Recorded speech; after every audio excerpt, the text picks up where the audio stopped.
Hey, what's up everybody? This is Jen. You're watching BPD Woman. I'm doing this video on the fly, obviously. I'm not in my apartment. And I don't like to do these videos from the car, but in the moment when something happens, I think that it's important to capture it, discuss it, and put it out there. And I want to talk very briefly about how anger is the great motivator. And so what does that mean? And why am I talking about this today? You know, there's so many different topics that we, as those of us with BPD or complex post-traumatic stress disorder, or people who have trouble managing their emotions, you know, we feel these intense feelings and emotions, and sometimes we don't know what to do with them, and then we feel bad about having them, and we're like, oh, well, I feel bad about having it, and I'm not going to do anything on the behavior that I just felt. And when I mean do something on the behavior, I mean do something productive. And so today, I've had enough. First of all, I'm PMSing, so I'm just ready to like punch through walls. But I find that like right at this point in my cycle, I get more amped up and more motivated and more keyed up.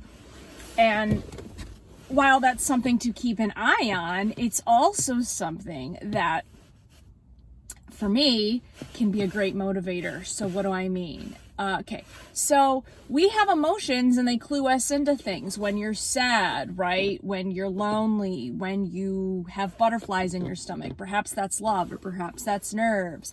When you're angry, that's a motivator. And so you must ask yourself, why am I feeling sad? Why am I feeling angry? Okay, and then use that emotion to do something about it. And so today I've talked about this stupid place where I live, and I cannot wait to be out of there in October, hopefully sooner than that, and hopefully buy my own place. I am so tired of living in this place where literally so many illegal things slide. Tenants can do whatever they want. I've witnessed shootings in the middle of the day. I've been physically assaulted and pushed. They don't enforce mask rules. I've had water outages. I've had no heat. I had no heat and water on Christmas Eve. Like, you can see how angry this place makes me. Some of my neighbors like catch like a mouse a day. I'm not exaggerating, like a mouse a day. So today I'm walking back inside with my dog and I'm wearing my 2 masks, and I see these 2 people, one probably like a 20-year-old kid, another a 10-year-old, 11-year-old. So in my state, the age where you're supposed to be wearing a fucking mask, okay? And on top of that, I can see the 2 property managers sitting right over there, and they can see this person not wearing a mask, and they're just sitting there, I don't know doing what. I guess they're not busy on Mondays. And these 2 people just start walking right at me, and I'm like doing this, right? Because I'm coming in first, and they're crowding the door, and I'm like, back up.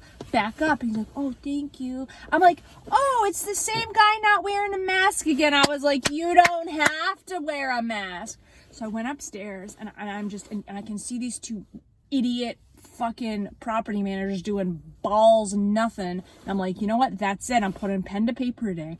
And so I crafted a strong, a little angry, but not insulting and completely factual review of this place. And I put it out there. Okay, I sent it to a few other people that live in my building, and they're like, that was great, like, this is wonderful, blah, blah, blah. So I know I have the support of my neighbors behind me, and I'm tired, right? Like, if you can't do your job, right, protecting us, enforcing the lease, enforcing mask rules, doing what, you know, even the basic legal requirements, like my smoke detectors have never worked. I'm sure the fire suppression doesn't work. There's mice. These are legal things that by law they must take care of, and they just don't, right? And so if you can't do your job by, I don't know, the motivation of being paid, and that's what you're supposed to do, then I'm going to shame you. And that's what I did. I shamed them. I called their shit out online. And you know what? And this has just gotten me like in a twirl. I'm like, okay, I'm filing my taxes soon. I'm going to apply for a mortgage. I'm going to start looking. I'm getting my Trulia alerts every day, right? I'm cutting down on the minutia that's going to get in my way of making money, right? Like just some annoying client questions today.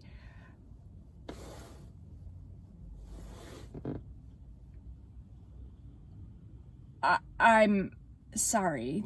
Like there was a guy like about to go down a one-way street. And sorry, that just distracted me for a minute. I'm going to put my blinders on and get down to business and let anger be my great motivator, which means I'm going to put a plan in motion. I'm going to do those damn taxes. I'm going to get off my duff and I'm going to start working on that photography business like I keep talking about. I'm going to expand my network. I'm going to work on my business plan. I'm going to update my website, right? Anger can be capitalized on in very positive ways to get you to do something. Anger's not something that I feel shame about. Fuck no. How you handle that anger, how you choose to express that anger, that is something different. But you can take these strong emotions, anger, love, despair, regret, the intense feeling of being consistently let down or being victimized. You can take these things and turn them on their head and let them do something. And you know what? It's worked for me before and it'll work for me in this time and it's going to keep working for me. My name's Jen. You've tuned into BPD Woman. We've been talking about how anger can be the great motivator. Until I speak with you next time, and I'll have a video coming out here in a few days, edited one that you're used to seeing. Please, whatever you do, be effective. Bye-bye.